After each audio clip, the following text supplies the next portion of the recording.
I renew to you all today. Alongside the personal grief that all my family are feeling, we also share with so many of... The morning everything changed began quietly across Britain, with the first light of dawn breaking through thick December clouds, until an announcement struck like a thunderclap. Royal Archives had confirmed the discovery of a previously unknown provision in Princess Diana's estate documents. The phrasing was unremarkable, but the weight of the revelation carried itself. Across the Atlantic, just past 2 a.m., the reaction was immediate. CNN interrupted late-night programming with a breaking banner. Hidden clauses in Diana's will discovered after nearly 3 decades. The anchor, visibly shaken, explained that documents thought to have been fully disclosed in 1998 contained provisions never made public, and sources close to Buckingham Palace suggested their contents were deeply consequential for the royal family. On CBS, the late shift anchor called the discovery unprecedented in modern royal history. For American audiences, particularly those over 50 who remembered the Diana years vividly, the news brought a strange mix of nostalgia and unease. Diana had been gone since 1997, and her will had been made public, scrutinized, and settled, or so everyone believed. The idea that something could have remained hidden all this time seemed almost impossible. The morning of December 9th was unsettling not just because a hidden clause had been discovered in Princess Diana's will, but because of its timing. King Charles, now in the 2nd year of his reign, had been working tirelessly to modernize the monarchy, streamlining operations, reducing the number of working royals, and distancing the crown from controversies tied to Prince Andrew. The last thing anyone expected was for Diana's legacy to resurface in such a dramatic, legally binding way. Charles sat alone in his study, staring at a photocopy of the authenticated document. The clause itself was brief, tucked into the final section of Diana's testament, but its implications were enormous, carrying the power to reshape the financial and emotional landscape of the royal family. For William, the revelation was devastating. He had spent his adult life managing his mother's legacy, protecting her memory, and raising his children with her compassion and commitment to humanitarian causes. Now, a document written when he was just 15 had emerged, revealing something about Diana's final wishes he had never known. The global media storm intensified by the hour. British tabloids scrambled to guess the clause's content. American networks brought in royal historians and estate lawyers, and social media exploded with theories, some plausible, some wild. By mid-morning, Buckingham Palace issued a carefully measured statement confirming the discovery and its authenticity without revealing details, leaving the world waiting and desperate for answers. Princess Anne, ever stoic, understood the fragility of the monarchy's public image and the strategic nature of Diana's long-hidden provision. Queen Camilla, reviewing the situation from Clarence House, felt a familiar tightness in her chest, realizing that no matter her years of rebuilding reputation under Diana's shadow, this legal revelation threatened to stir the past once more. By noon, the story had spread across every continent, and Queen Camilla felt as though a ghost had stepped back into the present, and ghosts, she knew, had a way of unsettling even the steadiest ground. From Sydney to New York, Berlin to Tokyo, people who had watched Diana's funeral procession in 1997 found themselves revisiting that grief, that unresolved ache, as though Diana herself had reached forward through time to ensure her voice would be heard once more. Outside, London moved on, but inside the palace, time had slowed to a crawl. The monarchy, an institution built on continuity and predictability, had been thrown into uncharted territory, and King Charles faced a truth he had long avoided. Diana's final wishes had not been fully honored, and now, nearly 3 decades later, the reckoning had arrived. To understand how a clause in Diana's will could remain hidden for 27 years, one must step back to the chaotic months following her death in August 1997, when Britain was paralyzed by grief and royal officials struggled to manage the estate of one of history's most famous women. Drafted in June 1993, just months after her separation from Charles, Diana's will was straightforward. The bulk of her £21 million estate was left to William and Harry. Personal belongings were distributed to godchildren, friends, and her beloved butler Paul Burrell. Charitable donations were specified, and trustees were appointed. Yet what almost no one knew, not even Charles, was that Diana had included a secondary provision, designed to activate only under very specific circumstances once both her sons turned 40. William reached 40 in June 2022, Harry in September 2024, and it was only during a routine estate audit in late November 2024, prompted by updated inheritance tax legislation, that the clause was finally discovered. The language was precise, deliberate, and intentionally hidden, its consequences capable of reshaping the royal family's financial and emotional landscape decades after Diana's death. The team reviewing Diana's estate files found the hidden clause buried in an appendix, a section sealed by court order in 1998 to protect William and Harry's privacy while they were minors. Once the princes reached adulthood, the seal was partially lifted, but the appendix marked as contingent provisions had never been fully examined and sat untouched in the royal archives for over 2 decades. When the senior archivist finally opened the file on November 30th, she immediately recognized its significance and contacted the palace legal office within the hour. By December 1st, King Charles had been briefed. By December 5th, William was informed. And by December 9th, the news could no longer be contained.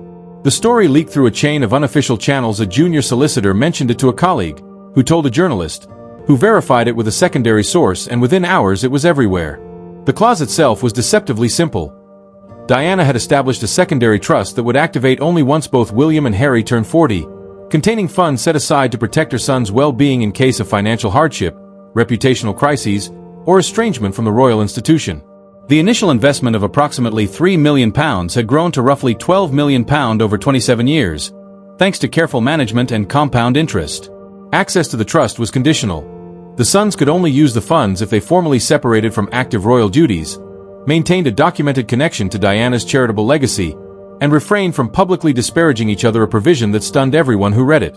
Diana had anticipated possible fractures between her sons, designing a financial and emotional safeguard to protect them while encouraging reconciliation, leaving the palace to confront the profound implications of her foresight. The discovery of Diana's hidden trust immediately created a dilemma. The conditions were clear. Harry, having stepped back from royal duties in 2020, technically qualified for access. But the third stipulation, that neither brother publicly disparaged the other, posed an unforeseen complication. Over the past 4 years, Harry had made numerous public criticisms of William through interviews, his memoir, and the Netflix documentary, while William had remained publicly silent, though palace sources confirmed ongoing tensions and a breakdown in communication. The royal legal team now faced a delicate question. Did Harry's actions disqualify him from the trust Diana had designed to protect him? The implications went far beyond money. Denying him access would legally confirm the rift as irreparable, while granting it would acknowledge that Diana's wishes superseded royal preference. By December 9th, it was painfully clear that the clause was more than a legal instrument. It was a message written in a language capable of transcending time, a directive to her sons, to Charles, and to the monarchy itself. Protect each other, honor the past, and remember that blood matters more than crowns. Yet the revelation did not appear suddenly. It had been preceded by months of subtle warning signs that only became intelligible in hindsight.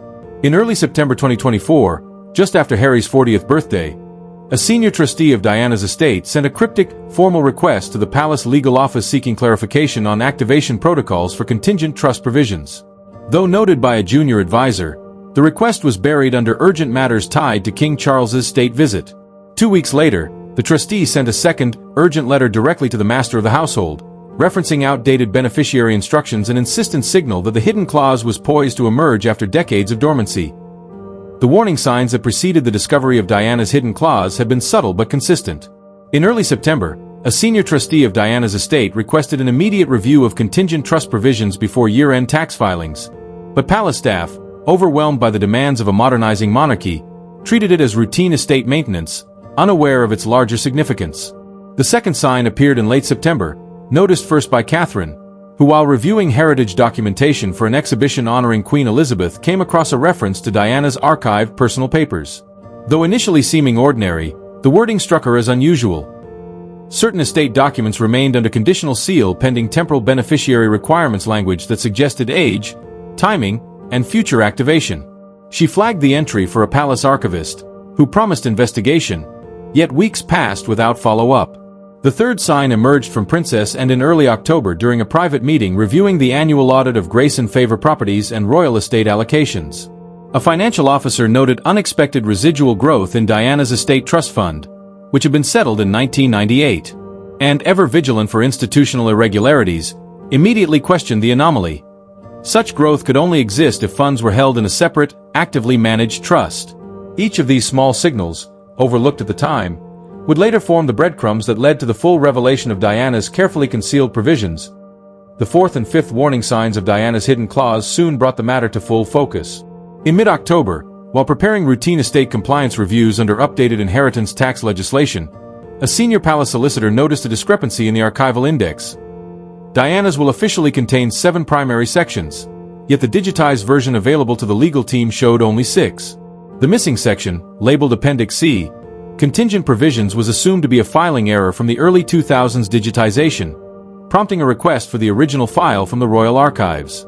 Following protocol, the archivist retrieved the sealed box containing Diana's estate documents and found the missing appendix still bound in its original envelope, marked with a handwritten note to be reviewed only after both sons reached 40.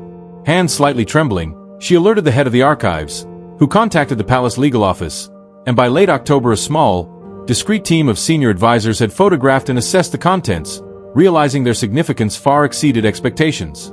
The fifth sign came in early November when King Charles received a confidential briefing on the appendix. Sitting in his study at Clarence House under the pale winter light, he read the provisions Diana had written over 30 years earlier, his normally composed face betraying deep distress. He asked his private secretary, "Does William know?" And upon learning he did not, requested his son be informed privately before any public disclosure. Yet before that conversation could occur, the discovery leaked. A junior solicitor, overwhelmed by the revelation, mentioned it to a trusted colleague outside the palace, who verified details with a journalist, and by December 9th, the world knew. The secret was out, but looking back, the signs had been there all along. The trustees' urgent letters, Catherine's unease over sealed documents, and suspicion about residual estate income, the missing appendix in the archival index, each warning, ignored or delayed, had led inexorably to the moment Diana's hidden clause finally surfaced. With the truth exposed, the royal family faced a reckoning none of them, not even Diana herself, could have fully predicted. On the morning of December 6th, Clarence House was silent as King Charles convened a private meeting including only William, Princess Anne, and Queen Camilla. No aides, no staff, nothing could risk being overheard or misinterpreted. The oak study, smaller and more intimate than the usual chambers, was chosen. A fire crackled in the hearth, yet its warmth did little to ease the tension. Frost clung to the windows, and the gray December sky pressed down on the city like a held breath. Charles sat at the head of the table, hands resting on a leather folder containing photocopies of Diana's hidden provisions, his face drawn and older than weeks before, having spent the previous night trying to decipher her intentions and foresight. William arrived on time, his expression carefully composed, yet the strain beneath was visible in his tight jaw, tense shoulders, and heavy eyes. Princess Anne entered last, steady and unyielding as ever, nodding briefly to Charles before taking her seat without ceremony. Camilla sat quietly to Charles's right, hands folded, face a mixture of concern and caution, knowing her role was to listen. Charles opened the folder slowly, sliding a copy of the document across the table to William, who stared at the pages for a long moment before picking them up. He read the clauses in silence, his eyes moving over the words twice, as if the meaning might change on a second reading, but it did not. Diana had written a trust provision to activate only after both of her sons turned 40, setting aside millions of pounds to protect them from financial hardship or estrangement from the royal institution, with a condition that neither could access the funds if they publicly disparaged the other. William set the pages down carefully, controlling his breath, struck by the realization that his mother had foreseen, 3 decades ago, that he and Harry might drift apart.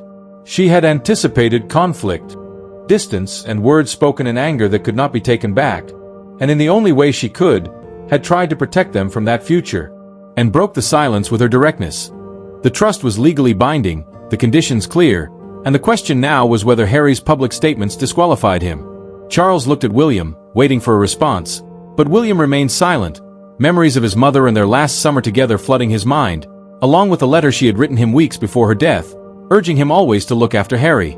Camilla spoke softly, reminding him that this was about more than money, it was about what Diana believed, giving them a reason to reconcile. William's gaze lifted, pained. She had given them a condition they could not meet. Harry's years of public criticism complicated the bond Diana had tried to preserve, and leaned forward.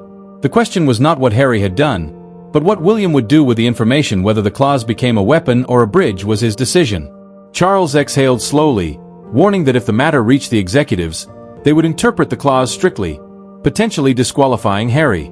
William stared again at the blurred words, exhaustion pulling at him, realizing his mother's attempt to protect them had created a test, forcing him to choose between honoring her wishes and acknowledging a fractured reality. The fire crackled softly, the December cold pressing outside, and inside the oak study, the future of Diana's final gift hung in the balance, waiting for the son she had raised to be king to make the hardest decision of his life. Beneath the clinical precision of the legal language lay something far more human, a reflection of a mother's love, foresight, and enduring influence. Stripped of its legal framing, Diana's hidden clause was more than financial planning. It was a roadmap of her deepest fears and a final act of protection for her sons. The primary provision was straightforward. She set aside £3 million from her estate, instructing her trustees to invest it conservatively until both William and Harry reached 40, by which time it had grown to roughly £12 million, enough to provide real security without inviting controversy. Yet it was the attached conditions that made the trust extraordinary. The first stipulated that the funds could only be accessed if one or both sons formally separated from active royal duties, reflecting Diana's understanding, even in 1993, of the pressures and suffocating nature of royal life. She had lived through scrutiny and the loss of autonomy and wanted her sons to know they could survive independently if the crown became unbearable, a provision that directly anticipated Harry's 2020 decision to step back from royal duties to move to California with Meghan. The second condition tied the trust to Diana's charitable legacy. Any son accessing the funds had to maintain documented involvement in the causes she championed, from landmine removal to homelessness prevention and HIV awareness. This was more than a financial requirement. It was Diana's way of ensuring her compassion and values would continue through her sons, even if they left the institution behind. For William, who had spent his adult life honoring his mother's legacy, this condition posed no conflict. But for Harry, it added a layer of complexity that intertwined both his independence and his obligations to the memory of their mother. Harry's charitable work in recent years had focused on mental health and veteran support causes aligned with Diana's values, but not explicitly tied to her signature campaigns, leaving it unclear whether he fully met the trust's second condition, depending on how strictly executives interpreted her language. The third condition was the most emotionally devastating. Neither son could access the funds if they had engaged in sustained public disparagement of the other. Diana had left disparagement undefined, opening room for legal debate, but her intent was unmistakable. She wanted her sons to protect and remain united with each other even amid conflict. Over the past 4 years, Harry had publicly criticized William in interviews, his memoir, and a Netflix documentary, challenging his judgment and implying he was trapped by a system valuing duty over humanity.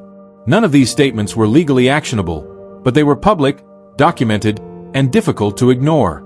William, in contrast, had remained silent, neither responding publicly nor defending himself. Under Diana's clause, his silence might work in his favor. He had not disparaged Harry, merely disengaged. The financial stakes were significant, but the emotional consequences were far greater. Denying Harry access would turn Diana's gift into judgment, confirming that his public criticisms had tangible consequences, while granting access could suggest she prioritized protection over reconciliation, valuing independence above unity. For William, this created a painful precedent. His brother could benefit from their mother's foresight even while criticizing him publicly. For King Charles, the clause presented an impossible dilemma. As executor of Diana's estate, he had authority to interpret the conditions, yet any ruling would be scrutinized and weaponized. A decision in Harry's favor would risk accusations of favoritism and weakness. A decision against him could ignite outrage and accusations of cruelty, leaving the monarchy caught between loyalty, legality, and the enduring influence of a mother who had long passed. The clause also revealed something profoundly sad about Diana's final years. Written in 1993, just 2 years before her infamous Panorama interview and 4 years before her death, she was 31, separated from Charles, navigating a hostile royal system, and already imagining a future where her sons might need protection from the very institution she had married into. She had seen the cracks forming, felt the pressures that would one day push her sons apart, and done the only thing she could. She had written a safety net into her will, hoping it would never be needed but ensuring it would exist if the worst came to pass. As palace insiders began to understand the full contents of the clause, one truth became undeniable. Diana had been right. Her sons had drifted apart, and the institution had failed to protect their bond. Nearly 3 decades after her death, her final wish that William and Harry remain united stood as both a gift and a test neither knew how to pass. The revelation of Diana's hidden provisions sent shock waves across 3 continents, provoking reactions that varied sharply by region. In Britain, the response was measured but deeply divided. Older viewers, particularly those over 50 who had lived through Diana's tumultuous years, felt a mixture of sadness and vindication, with many calling BBC radio programs to express sympathy for her foresight, noting that she had known her sons would need protection from the monarchy. Others were less sympathetic, arguing that the clause interfered with the crown's ability to modernize and move forward, highlighting the tension between legacy, family loyalty, and the question of whether the past should govern the present. The media storm was immediate and intense. The Times ran an editorial arguing that wills written decades ago should not dictate modern royal policy, while British tabloids predictably exploded with speculation. The Daily Mail asked, "Did Diana predict Harry's betrayal?" And The Sun framed the clause as Diana's final warning to spare Harry. Online commentators debated endlessly whether Harry's public criticisms of William violated the spirit of his mother's wishes, and polls showed the public almost evenly split on whether he should access the trust. Across the Atlantic, reactions were far more emotional. For many Americans who had followed Meghan and Harry closely, the clause confirmed that Diana had anticipated the institutional cruelty her younger son might face. CNN devoted an evening segment to analyzing the trust, with legal experts emphasizing that Diana had essentially created a safety net for a son who might one day be exiled. MSNBC framed it as a mother's love transcending death, while CBS highlighted the tragic irony that Diana's attempt to unite her sons could actually deepen their divide. American social media exploded with support for Harry, with hashtags like Diana Knew and Protect Harry trending for days. Younger viewers saw the clause as validation of Harry's criticisms of a rigid, unsympathetic monarchy, while older viewers, particularly women who remembered Diana's wedding in 1981, felt it was a gut-wrenching reminder of her suffering and her desperate attempts to shield her children. Inside Buckingham Palace, staff reactions were more subdued but equally significant. Senior aides admitted relief that the clause had surfaced, allowing the institution to finally confront Diana's intentions. Some expressed sympathy for William, now burdened with interpreting his mother's wishes while managing his grief and frustration over Harry's departure. Others quietly sided with Harry, believing the clause proved the monarchy had failed him, as it had his mother. In California, Harry's response was carefully controlled.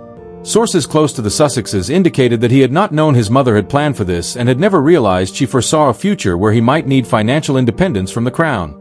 The discovery validated his decision to step back, but it also reopened old wounds, and Meghan, supportive yet cautious, worried that any public statement could be twisted by the British press to further complicate an already tense situation.